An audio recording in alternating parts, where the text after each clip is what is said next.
I don't want to pile on the gloom and doom here, but there's a growing talk about recession here and a global recession.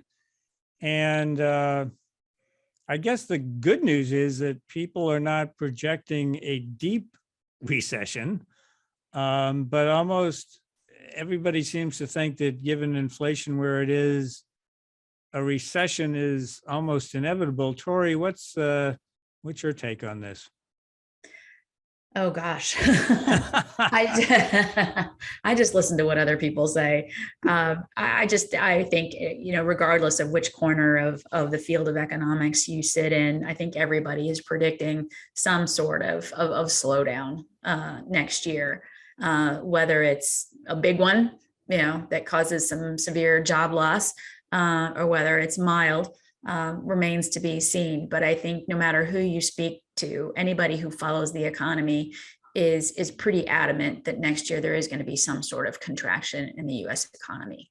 The big question is just how long and how deep.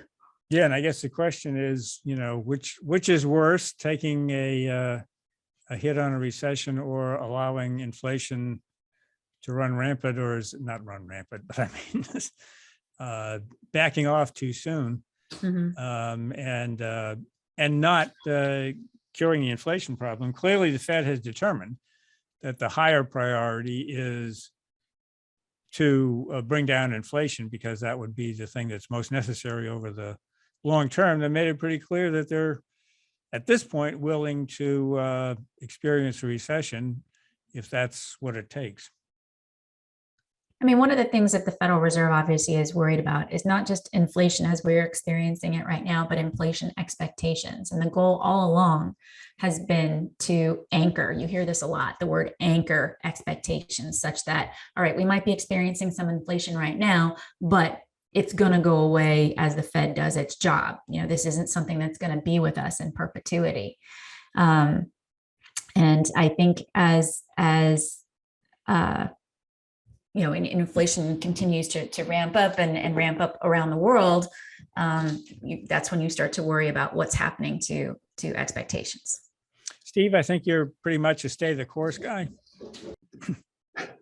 Yeah, well, I like to look at the past and use that as a guide. Now, obviously, you can never say the past is predictive of the future, but historically, to tamp down inflation sufficiently, interest rates have to get as high as the inflation rate, which means another way to say that is you need real positive interest rates as opposed to negative interest rates, which is what we still have. And when the inflation rate is higher than the interest rate, people are actually losing money on their investment. And if you look historically, getting inflation under control requires the interest rates to rise up to the inflation rate to basically restore a positive interest rate.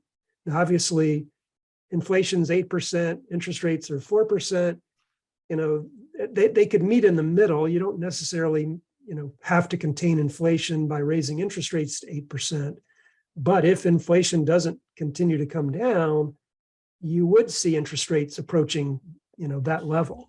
And that's what we've seen in the past. Back in the 70s, early 80s, interest rates were as high as 10, 12, 14, 15%, because that's what the inflation rate was, and that was what was necessary at the time to contain inflation. Now, that definitely something we're going to have to keep our eye on that for sure, but it doesn't seem like that problem is going to go away anytime soon.